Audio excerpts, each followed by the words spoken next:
on a appris il y a quelques minutes, un pétrolier a été détourné au large du Yémen et conduit vers la Somalie. C'est la toute dernière information. On vous retrouve Laura Cambo avec Mathieu Lepeigné à Doha, au Qatar. Que sait-on sur ce pétrolier ?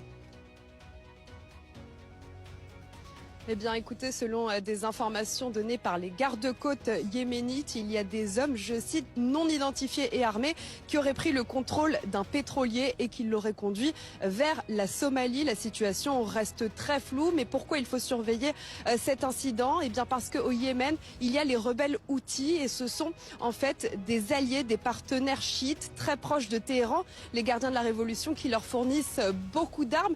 Au début de la guerre, ils avaient menacé de prendre part au conflit, de s'élancer contre les États-Unis. Ils ont d'ailleurs lancé plusieurs missiles, c'était en mars, en direction d'Israël. Ces rebelles Houthis qui peuvent être très menaçants, puisque ils peuvent contrôler le détroit de Bab el-Mandeb. Ça se trouve par rapport au détroit d'Ormuz de l'autre côté de la péninsule arabique. Et il y a entre 10 et 15% du commerce mondial qui passe par là. Voilà pourquoi il faut surveiller l'évolution de la situation.